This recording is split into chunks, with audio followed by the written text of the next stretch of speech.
And now, from 12 Studios, this is News 12 Now. Welcome to News 12 Now for this Wednesday, January 22nd. I'm Annette Campbell.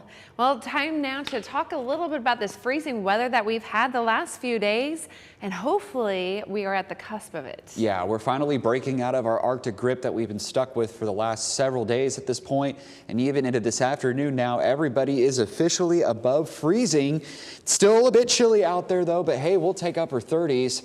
That will help, so you can stop dripping those faucets at least through the next several hours because we get a break from the more intense cold. But look at those winds.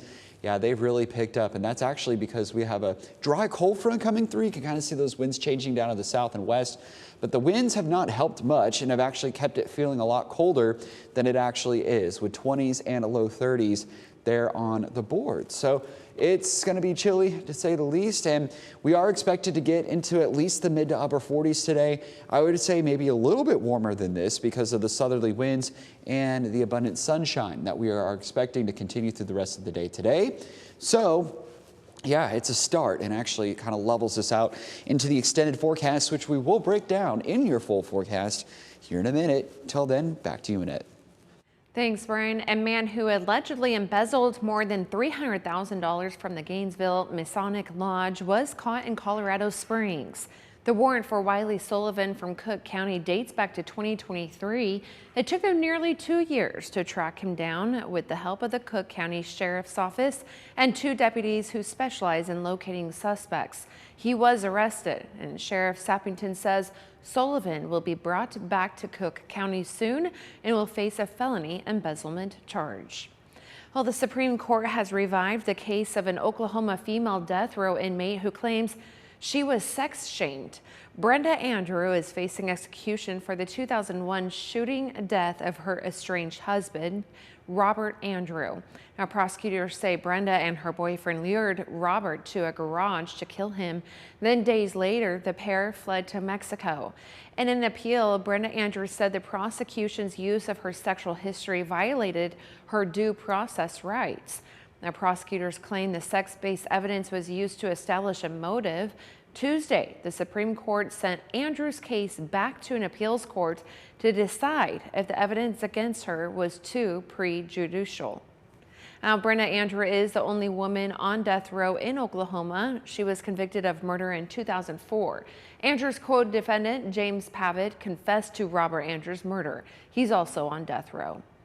A sharpshooting game warden came to the rescue of a buck whose antlers were locked with another deer that had died. He came across them in Muskogee County Monday. The warden was able to shoot the antlers of the buck that had already died from its injuries, allowing the other one to shake free and get away safely. One of the president's January 6th pardons includes North Texan Stuart Rhodes, the leader of the Oath Keepers organization. Rhodes had been serving an 18-year sentence for felony charges, including seditious conspiracy for his role in the Capitol riots. Tasha Adams, the ex-wife of Stuart Rhodes, spoke to CNN about his release. I'm worried. I am worried. I also worry about his followers. They're a bit unhinged, and he does seem to be regathering and regrouping his army, right now. President Donald Trump is moving quickly to end diversity, equality, and inclusion programs in the federal government. Plus, CBS News has learned his administration has canceled all refugee travel to the United States until further notice. Natalie Brand has the latest from Washington, D.C.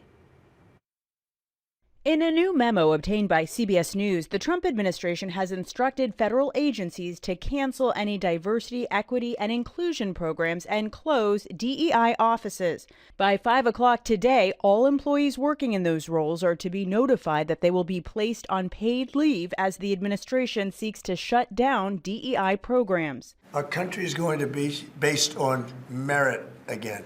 Can you believe it? The administration says targeted immigration enforcement operations are also underway nationwide, though President Trump's border czar, Tom Homan, didn't give specifics. ICE is doing their job, and they're prioritizing just as the president said they would. So the ICE is performing excellent right now out in the field, and they're going to continue every day. As part of new, tougher measures, the administration has revoked a Biden-era policy prohibiting ICE agents from making arrests at sensitive locations like schools or churches. We understand that people are scared. We understand that people are frightened because Donald Trump, with the support of House Republicans, have now said this is within bounds. And CBS News has learned the State Department has canceled all refugee travel to the U.S. until further notice. For now, this does not affect special immigrant visa holders who assisted U.S. military forces. The group Global Refuge calls the change devastating. Natalie Brand, CBS News, Washington. Well, NFL star Joe Burrow may soon be getting some of his belongings back. A grand jury in Ohio indicted 4 men in a series of thefts targeting multi-million-dollar homes across the U.S. On January 10th, police in Clark County, Ohio, apprehended 4 Chileans during a traffic stop. According to police affidavits, all were identified as being in the country illegally. Inside their vehicle, officers say they found 2 devices used to break glass, along with an old LSU shirt and a Bengals hat, alleged to have been stolen on December 9th. That's the same day the Bengals quarterback's home was broken into, although court documents did not directly name him. Now, Burrow is also an LSU ally after the crime he spoke about the incident.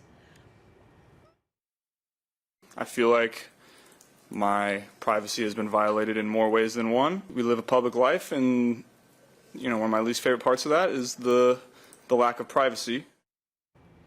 Kansas City Chiefs stars Patrick Mahomes and Travis Kelce have also been targeted, as well as NBA players and different other players from NHL as well. It's not known if those incidents are related to the Burrow case. Britain's Prince Harry settled a long-running libel suit against British tabloids owned by Rupert Murdoch, who also owns Fox News and newspapers in the U.S. His company admitted the way it pursued scoops about Harry and his mother, Princess Diana, and how that was wrong.